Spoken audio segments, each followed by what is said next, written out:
Virginia smoke. OVS, Old Virginia smoke. OVS, Old Virginia smoke. OVS, Old Virginia smoke. Old Virginia.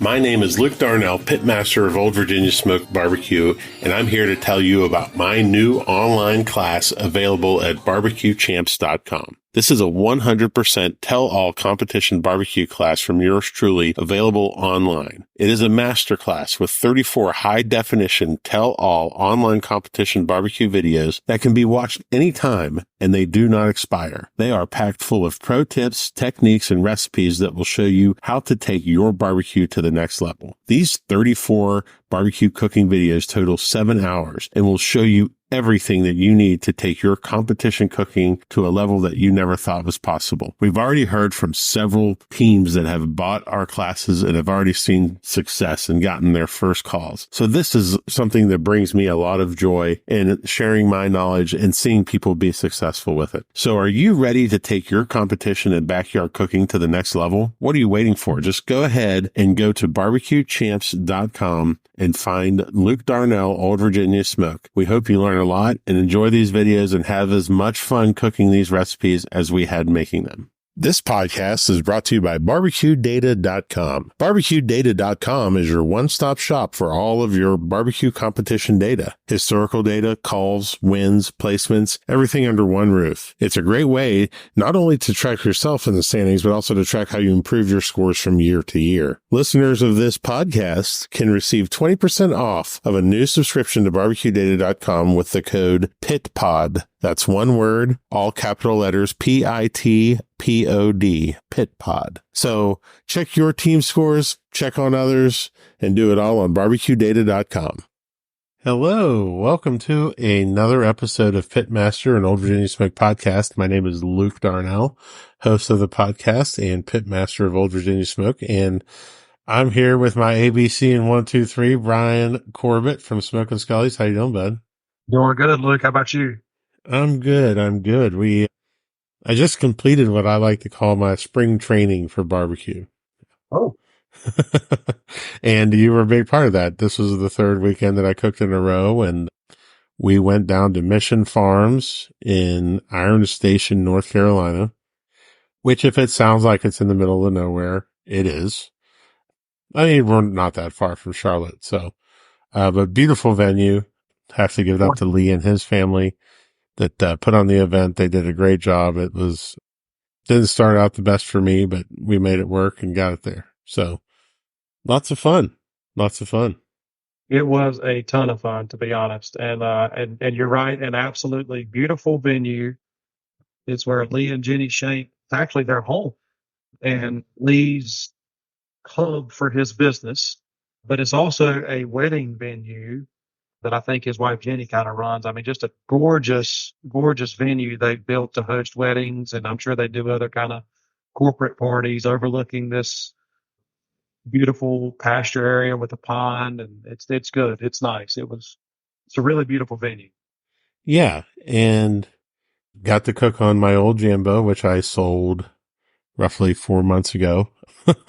And George DeMartz and Brian Turner made sure it was there, and got to give old girl a spin, and so Brian and I were in an interesting setup situation in that we were underneath this basically lean-to against this building with a bunch of farm equipment and then spaces for both of us to cook. So we were cooking side by side, Jambo and Outlaw sitting pretty much parallel to each other, and had a absolutely fantastic time cooking. Had a wonderful time. That's the second year in a row I've been able to cook in that same, under that lean-to shelter thing. And it's quite nice, especially this time of the year when the wind blows in February. It might come up a little rain shower, and you don't have to worry about popping up a tent or it blowing away or anything. It's nice. You just unhook the cooker, take your cooler tables out, and done. So it was good. It's always fun time cooking beside Old Virginia Smoke. That's for sure. And you've actually become quite the master of cooking in a very pop-up, I'm going to go with minimalist setup. And I have tried to take a lot of lessons and cues from what you do, and you've got it down to an art. I still bring a ton of stuff compared to what you bring. But I think if I get this cool toolbox that you have, that might consolidate a lot of that. Yeah, the Craftsman toolbox, that I call it comp in a box. If I can't fit it in that box, and I got a bus fan that I carry, like my injector bottles and my trays and whatever. If I can't fit it in that Craftsman box and that bus fan, it does not need to come to a cook off to me. And honestly, that Craftsman box is actually too big for what I need. But it wasn't always that way. My son plays travel soccer. You and I have talked about that quite a bit. And so I don't have the luxury that I had years ago of typically showing up on Thursday and leaving Sunday morning and making a 3-night ordeal out of it, where I could literally bring, because I had a fifth wheel camper or whatever, and just have all my stuff in there and more stuff than I needed. Well, when I had to kind of speed how I cook up, as far as arriving on Friday and leaving out a lot of times on Saturdays, when you try to load up all the stuff that was in the camper into a truck, it becomes exceedingly difficult. But it's funny because Brian Turner calls me a minimalist too when it comes to cooking. And honestly, it's helped me become more consistent in my cooking, because I quite literally bring what I need. And I am terrible if somebody gives me a shaker or a rub that I've never seen or tried at a contest. I think it's actually impossible. I don't have the willpower to not try it at that contest. And so I literally bring what I use. And if people come over there and they go, "Hey man, do you have any of this? Do you have any of that?" And I go, "Not here." I might at home, but not here. That's funny because it's the same way with, I mean, even when we have the trailer, that's the same for us. We do not carry anything extra, which I've always wondered why we didn't. Just because in case something were to go wrong, which happened to us 2 weeks ago in Haines City, or Davenport, Florida. I had driven all the way down there and I had 2 containers of our chicken sauce and opened the one up that I had brought to Davenport, and water had gotten into it in the cooler. Oh, wow. And so I was there stuck trying to make a sauce out of nothing with stuff that I had or could borrow. And obviously that didn't sit well with the Little General or the judges. So that was a lesson learned in terms of when you're traveling that far for a contest, make sure you're taking care of the things that you cannot readily replace.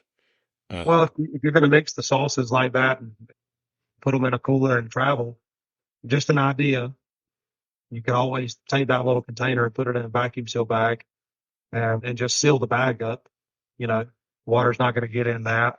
If the jar leaks, it's all going to be contained in the sealed up bag anyway. But yeah, I can see where that would be a problem. And using as few products as I use, you watched it all weekend. I don't use very many products.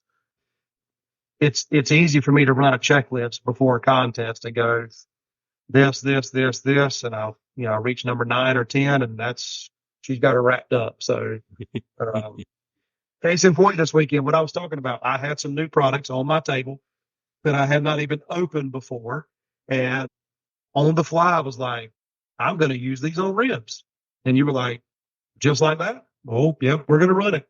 Now, did not score very well.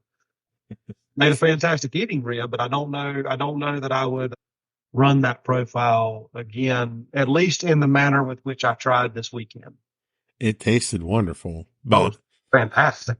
As I told you at the time, I said that's a Fred McGriff rib. It's either going to hit a home run or strike out. That's exactly right. But that's, when I was thinking about this podcast, there were several cool things that happened. Well, cool and telling things that happened when we were cooking next to each other this weekend, because we were very open about what we were doing. You and I don't have any secrets really anyway. Mm-hmm. And, we're cooking and we're doing our thing. And, I tried something a little bit different with my fire. You were just kicking the rust off and doing a damn good job of it. First contest out of the gate. And it was just fun going back and forth and trading our food and seeing how different things were, how similar they were, especially since we did this pretty close to the same time last year. Mm-hmm. And then we got to the third category. We got to the pork category. So just to give a rundown of how it went, like I actually finally cooked a good piece of chicken this year and I was very excited to give it to Brian, and Brian confirmed that it was good. I had Brian's chicken. It was completely different than mine. And I was like, this will be pretty telling whenever we get to awards. And I got fourth place chicken, and I'm sitting there going, cool. And then Brian wins chicken. So I'm like, okay, that's interesting because of how different they were. We've already discussed Brian's rib. It was a little bit different. I'd eat it all day. I'd eat a rack and a half of those. My rib it was good, not great. Finished 13th. Kind of got what it deserved. But then we get to the third category. And pork has always been my nemesis. And actually, the last time I think the two of us were on this podcast together, we talked about how taking your weak meat and making it your best meat. We did. That was in November. We were talking about kind of assessing your year, how you improve going into the next year. So, yeah, we discussed strengthening your weakest category. I think it's fair to say, based on this weekend's results, neither one of us did that, at least at this contest. No. And I actually have 3 weeks of data to confirm that not only have I taken my worst meat and not improved it, but I've actually gotten worse at it. And I was calling it the pork yips, and I got the yips in pork, but I think more appropriately is I have the pork shanks. Yeah, I like that. The pork shanks, yeah. And All so I was trying some different things that, I had gleaned from some sources and watched other people do, and just wanted to try them out. And man, it has gone awry. And we have spent a lot of time talking about this over the past 72 hours, actually. And it's been telling to see, I was doing things out of my comfort zone and doing things that I normally don't do. And you even recognized it during the cook. Yep. You were watching me with pork on the board, and I'll let you tell it. Well, I'm not going to go into great detail, but where we started, I think we started working on our pork at almost the exact same minute after Riv turned in, and I kind of got my stuff going, got my stuff over here, back in my au jus, and getting ready to get my box ready. And I look over and I see Luke, and he's got these beautiful money muscle slices on his board. He's just sitting there with a whole bowl of paintbrushes, and he's just brushing away and brushing away and brushing away. And I get the parts I'm trying to figure out. I'm gonna make sure I put in the box on my board, do my sauce and rubs and different stuff, and I organize. And I go, okay, here, and I build my box. And I look over at Luke, and he's still just brushing away, brushing away, brushing away. Fortunately, Lynn Brown was there to run my boxes this weekend. So I shut the box, cleaned it up, handed it to her. She goes, and here's Luke just brushing away and brushing away. And I thought, man, he's either really on to something, or it's so bad he's trying to brush it until it just completely goes away. I don't know what he's got going on here. And then he builds his box, and he had a guy there running his boxes as well, and hands me a piece, and I hand him a piece of my pulled, and and I'm gonna stop there. But that's one was good and one was not. I think I would make that statement. Yes. One was good and one was not. And folks, this is my favorite part of this whole story. So I take the brisket out, slice it, and I just look over at Brian and just stare at him like, like this is good, Mm-hmm. And Brian looks at me and goes, do not screw that up. And little did I know that he was referring back to what he just witnessed in pork, and witnessed somebody who was, number one, not confident in what they were doing, and number two, not committed to what they were doing. And number three, just way overthinking something. The tenderness on your pork was really good. There was something with the taste, and you and I talked about it. I didn't care for it, and I think it got judged accordingly. Yeah. And that's not knocking anything. We all need this conversation, right? But I knew when I saw you slice that brisket, and I've seen you slice brisket before, and you and I have cooked a ton of briskets, and so you know when you've got one. You know when you've got one and when you sliced that brisket and you picked up the first slice without slicing the second one, I was like, oh man, that's A+ there. And then I was sitting here going, man, I don't really want to screw him up, but I don't want him to screw that up like he just did that pork. And that's why I was like, don't screw that up. Don't screw that up. Just get that in the box. Don't screw that up. Right. Oh man. Yeah. So didn't screw it up. It finished 7th, which I was probably a little bit too demonstrative at awards and shook my head kind of like I thought it deserved better than that. But hey, good score in that crowd, 7th. Yeah, I mean, that was a strong field. It was a small field, but strong field. And yes, it finished 7th. Personally, I think that was a top 5 brisket all day. I could see that brisket winning. It was that good. But that's also the difference in table. There's 4 tables. Right. And you put it on a different table, and I don't know if you won the table or not. I'm assuming you did, but Did not. but worse, but I think you actually get a better score at a different table at the same time. It's just how that goes. But you also could have got a lower score. So anytime you finish in the top 10 or especially top 5, you count the blessings. I mean, we've all turned down what we thought was first place meat, and you finish 4th, and it's hard not to be disappointed once you have 100 cooks under your belt. You know what you're supposed to be doing. But at the same time, you did all you could do and put it in the hands of others. Right. Right. And, we had a great time. We both had pretty good results. Brian was 5th overall, I believe, or 4th. 4th. Brian was 4th overall. I was 9th overall, which might very well be my highest showing ever in Western North Carolina. Never have traditionally done well in that part of the country. And I'll take it, after a couple rough weeks in Florida with different things going wrong, different days, and trying some different stuff out just to see where we are. It works, but we both have lots of things to move forward with in terms of, successes and things that we need to work on. Mm-hmm. So I go back to my pork shanks, my yips, and had a lot of time on the way home to think about this. I drove home, started leaving right after awards, and got a little stomach problem on the way home, so had to pull over and spend the night. So I had all day, or all afternoon Saturday, all night Saturday night into Sunday, and then Sunday morning driving, thinking about pork and thinking about why this is such a problem. And, talked to you extensively about it, talked to Kim extensively about it, and the messages are pretty clear. Number one, it's not like I've been terrible at it forever, so find something that you used to do that works, and it wasn't that long ago that it worked. A lot of people would say, why don't you take your own class on Barbecue Champs Academy? And maybe something to that.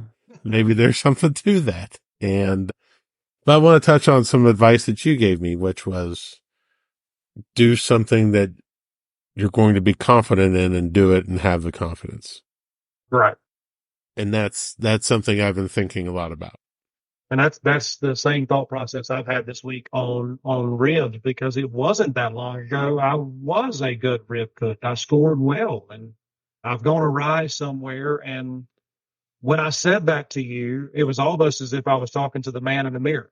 I think we were both driving, and I was talking through a process with, I think, my pork, and I was like, I don't know why I don't do this or this or this or that, and ribs and this and trying this.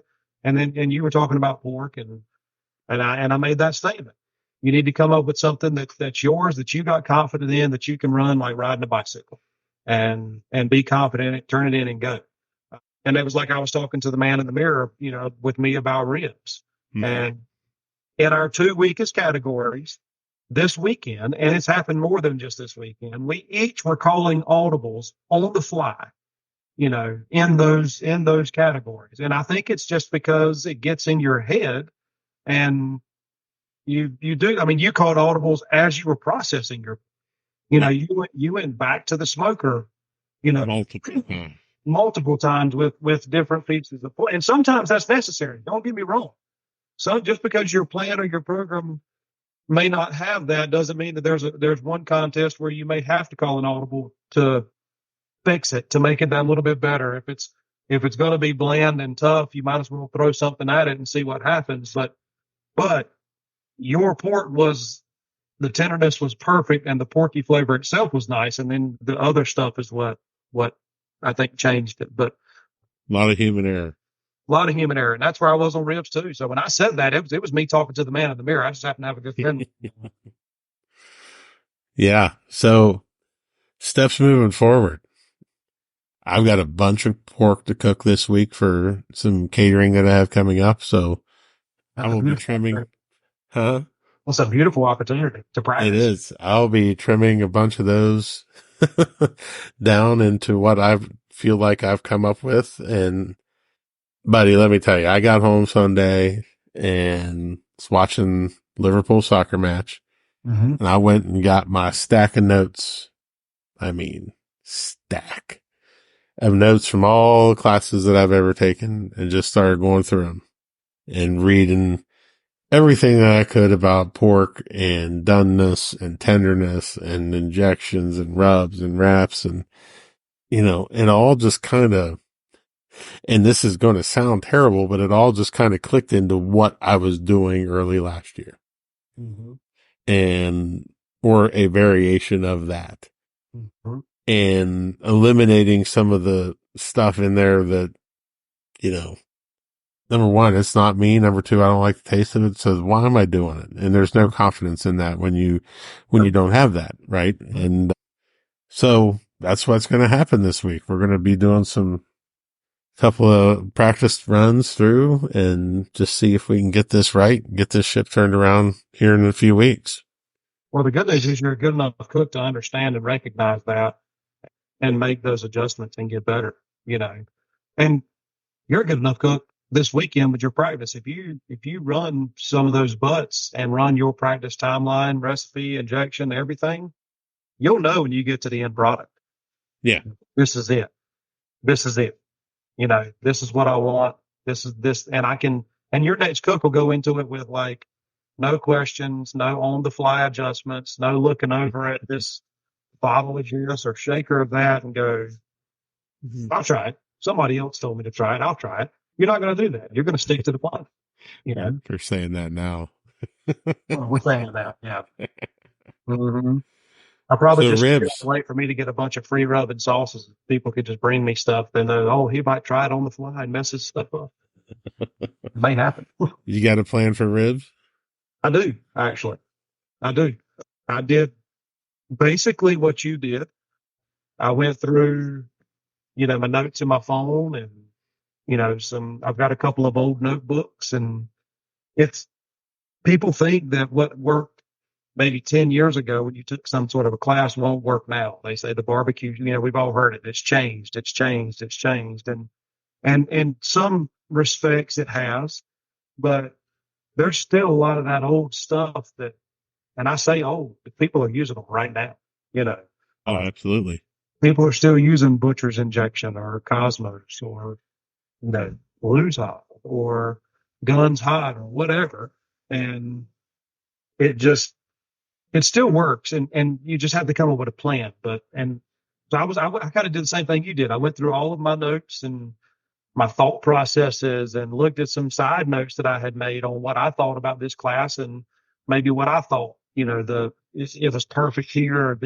And I've got a plan, and I've got 2 cases of ribs on order. And next weekend, I'm probably going to have some very happy friends. And that's the way to do it. It is. Get it back and try it out. Yeah. So overall, fantastic weekend. A lot of learning, a lot of fun, Mm-hmm. a lot of giving each other shit. That was that was so many laughs. I think Sliding Roses, those guys over there, and some of the other ones, I think they spent their weekend watching us a whole lot because it was a ball of fun, lot of fun. Henry Jones and those guys did one killer potluck on Friday night. Now, I'm not typically a huge potluck fan, but man, No, that shrimp, I bet we ate 3 pounds apiece. I hate potlucks. Yeah, I can't stand them. they're normally gut bombs. Right. And this one, man, yeah, Henry knocked it out of the park with the low country boil, which also I normally despise and hate. And that one was, I mean, they dumped out all these shrimp and they were so perfectly seasoned and cooked. And we just sat there. Everyone was standing around and they dumped out all these shrimp. You can't do that in a room full of fat guys. I mean, we all attacked it like a bunch of piranhas and somebody just threw a goldfish in the tank. It was like, Yeah, it was a great potluck. George DeMartz, actually, it was his first organizing event, if I'm not mistaken. And I think George did a fantastic job. You know, Noel Kay was there with Brian Stewart. They were the KCBS reps. That was their first rep duo together. You know, they've all, you know, shadowed and teamed up. And so it was nice having those guys there. They did a fantastic job. Noel organized this event last year, so I'm sure that was a comfort thing for George to have him there. yeah, And then Alan Rothrock was there, which I'm sure gave a little bit of comfort to Noel and Brian of having a seasoned rep on hand. You know, it was a beautiful teamwork amongst everybody. The host, the organizers, the reps, the teams. It was just it flowed well. it did. And I mean, it's a contest in the devil spot of North Carolina that I will find hard to keep off of my calendar. Yeah. A lot of fun, great time. Enjoyed the atmosphere that we cooked in. It was really cool and got some stuff to work on, you know. So moving forward, I'm excited. I'm going to try and develop some confidence in that category this week and we'll get her done. And the rest of the country can look out if you do. We'll see. Something else will fall off. That's how barbecue works. If it was simple and easy and if everything tasted the exact same, we all wouldn't be doing it. You know, that's the good thing about our chicken. Like my chicken was good and your chicken was very good. And even though I finished first and you finished fourth or fifth or whatever, that doesn't necessarily mean that mine was better than yours. It score wise, it does. But, and the beautiful part is we had both thighs, but they were two completely different chickens. Yeah. And I hear a lot of people, they say everybody's just cooking the same stuff and turning it in. And I'm like, no, they're not. Not No, close. they're not. You know, and that was a good example of that. You can still have and get judged fairly for it not tasting the same, Right. you know, one versus the other. Because I'm sure first to fourth we were probably less than 2 points apart. You know, I have not looked, but I bet you we were less than 2 points apart. And I'm pretty sure we were on the same table Okay. because, well, I don't know. I was going to judge that on turn-ins, but because you were in really early in the window and then I went super early too. Mm-hmm. I was going to try and pull it up on KCBS here real quick, but it's not letting me log in. Wish there was an easy way to find this on here. Yeah, chicken, we were 1.2 points apart. We were on the same table. Right. I finished first on the table, you finished second, and we were 1.2 2 points away from each other. And the beauty of that is, like I just said a while ago, we did not have the same chicken. We had the same piece of chicken, and we were both cooking thighs, and we were both on. Well, you weren't on stick burner on your chicken, Nope. but you were on the drum. But their cooking timelines and everything were not, but so dissimilar, and there was two different types of chicken. My finishing was a little bit different than your finishing. I think that was the biggest difference. And we're Sure, only and our textures were both different too. our textures were both different. Yep. And yep, textures were different. My finishing was different than your finishing. I mean, but it's still only 1.2 points. That could easily flip flop next weekend somewhere else, you know. Absolutely. Mhm. Absolutely. And You I'm don't always have of to the cook opinion. the same as everybody else. It Right. does I'm not always, have to.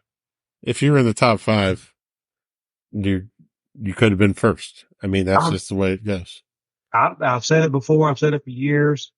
If I'm in the top 10, and especially in chicken where scores are typically pretty tight, I'm nowhere near good enough to tell you how to find that extra 2 points. Right. I don't think And, anybody is. and nobody is. And that's my Right. point is cook to get in. My goal is to get into the top 10 in all 4 categories. And I really shoot for the top 5, but that's, exceedingly difficult. And because if I'm in the top 10 in all 4 categories, I'm in the running, you Right. know, You're in the game. that's right. I'm in the game, and that's all I can shoot for is to try to be in the game. I don't want to hit a home run in one category and bomb 3. You know, I want to hit singles and doubles in all 4. Absolutely. Absolutely. Well, that was a great rundown after that. What we had a great weekend and both did a lot of learning. So Yep. what's your next one? I think right now my next one is Urbana, the double in Urbana, Virginia. Yep. Same here. I love that contest, and I had a He good loves year you. last year. Uh, finished reserve grand champion both days. Lost both days by a point each day. So I'm not good enough to find that point. I said a while ago, but hopefully I can find that point, or at least somebody will lose one this year. But that's my next one is that double. Yep. Same as us. Same as Mhm. us. Yeah, We'll so I talk- got 2 or 3 weeks here to kind of iron out a few kinks in the rib armor and see what we can do. And I'm not sure if you're aware of this or not, but we have a plethora of distractions throughout that 4-day period of that contest. Not aware of any such distractions. That is the first 4 days of the NCAA tournament. Oh, Yeah. oh. It's never Okay. happened before. Okay. Yeah. Oh. So I will be pulling in there Thursday as early as I can and getting the TV hooked up outside. Yeah. and Yeah. letting We're her rip. definitely going to have that figured out. Right. And my plan is, any of you listening, I'm going to have the TV going. Anybody else wants to bring their TV over and has a source they can hook it to, we can have multiple TVs going, and I'm going to bring the Gateway Go-To and the Blackstone and just keep ripping out food and watching some hoop. We got to Thursday. cook some silver chicken wings, man. Yeah, right? We got Let's to. do that. Let's Yeah. do that. Cool, man. All right. Well, thank you for your time, buddy. It's always Absolutely enjoyed it as always, Luke. It's always an honor to be on here, and I'm, shocked every time you invite me, but I'm glad you do. You should stop being shocked. You're basically a co-host at this point, so sure you're going to be on a lot more in the future. Well, I hope so. Let's do it again soon. All right, guys, keep practicing, keep cooking, check us out. Make sure to like and follow the podcast. Make sure to send it around. And also, take my own advice and go watch my own pork program on barbecuechampsacademy.com. So, all right, buddy. We'll see you in a few weeks. Thanks, Luke. Have a good one. Thank you for listening to Pitmaster, an Old Virginia Smoke podcast. Be sure to subscribe and like the podcast, rate the podcast, and to share it out with your friends. Also, be sure to check out the Old Virginia Smoke TikTok as well. Old Virginia Smoke, one word. That's all you have to search for. It's hilarious. Tune in next week for another great episode of Pitmaster. For companies interested in advertising, please contact Old Virginia Smoke directly via www.oldvirginiasmoke.com. Pitmaster, an Old Virginia Smoke podcast, is edited by Chris Sedanka. Pitmaster, an Old Virginia Smoke podcast, is a property of Old Virginia Smoke LLC. Old Virginia smoke.